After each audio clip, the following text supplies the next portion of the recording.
Hi friends, welcome to my channel. ఈరోజు special recipe అయితే egg fry rice అండి. ఈ ఎగ్ ఫ్రై రైస్ని 10 నిమిషాలు ఎలా తయారు చేయాలో చూద్దాం. తయారీ విధానం: స్టవ్ ఆన్ చేసి కడాయి పెట్టుకొని దానిలో ఒక 2 స్పూన్ దాకా ఆయిల్ వేసుకోవాలండి. ఆయిల్ వేసుకున్న తర్వాత ఆయిల్ వేడైన తర్వాత ఏం చేయాలంటే దాంట్లో ఒక 3 ఎగ్స్ అయితే వేసుకోవాలండి. వేసుకొని ఒక 3 మినిట్స్ అయితే ఫ్రై చేసుకోవాలి. ఇలా ఫ్రై చేసుకున్న తర్వాత దీన్ని అయితే ఇది ఫ్రై అవుతుంది కదా, అప్పుడు మనం అయితే దీన్ని కొంచెం పొడి పొడిగా చేసుకోవాలండి. మీకు ఎగ్ అనేది చిన్న బిగ్ అండ్ స్మాల్ సైజులో కావాలంటే ఏదైనా చేసుకోవచ్చు అండి. నేను మీడియం సైజులో అయితే వీటిని అయితే ముక్కలుగా కట్ చేసుకొని అయితే ఫ్రై చేసుకుంటున్నానండి. అంతా ఇలా ఫ్రై అయిన తర్వాత దీన్ని అయితే ఒక ప్లేట్లో వేసుకొని అయితే పక్కన పెట్టుకోవాలండి. చూసారా ఎంత చిన్న కట్ చేసుకున్నా పక్కన పెట్టుకోవాలి. తర్వాత స్టవ్ అదే కడాయిలో అయితే మరొక 2 స్పూన్ల దాకా ఆయిల్ వేసుకొని ఉల్లిపాయలు వేసుకునండి. ఉల్లిపాయలు వేసుకొని అయితే ఫ్రై చేసుకోవాలి. ఇలా ఫ్రై చేసుకున్న తర్వాత ఇందులోనికి సన్నగా కట్ చేసి పెట్టుకున్న పచ్చిమిర్చి అండి.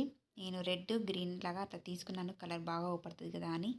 తర్వాత వెజిటేబుల్స్ అంటే క్యారెట్ అండి, మీ దగ్గర క్యాబేజ్ లాంటివి ఉన్న వేసుకోవచ్చు. తర్వాత కొంచెం వెల్లుల్లి, అలాగే కరివేపాకు వేసుకొని అయితే ఒక 3-4 నిమిషాల పాటు దీన్ని అయితే బాగా ఫ్రై చేసుకోవాలండి.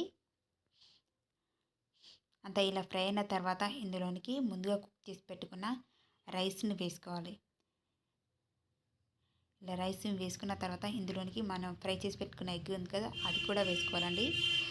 ఇలా వేసుకొని ఎగ్ రైస్ కింద వెజిటేబుల్ ఇట్లా మొత్తం పట్టేలాగా బాగా కలుపుకోవాలి. అంతా ఇలా కలుపుకున్న తర్వాత ఇందులోనికి ఇప్పుడు మనం రుచికి సరిపడ ఉప్పు, అలాగే ఒక 1/2 స్పూన్ దాకా మిరియాల పౌడర్, అలాగే 1 స్పూన్ దాకా సోయా సాస్ వేసుకోవాలండి. వేసుకొని అంతా రైస్కి ఎగ్కి బాగా పట్టేలా మసాలాని అయితే కలుపుకోవాలండి. అంతా ఇలా కలుపుకొని ఒక 3 నిమిషాల అయితే దీన్ని అయితే సిమ్లో ఉంచుకోవాలండి. 3 నిమిషాల తర్వాత అయితే మనకు ఫ్రైడ్ రైస్ తయారవుతుందండి.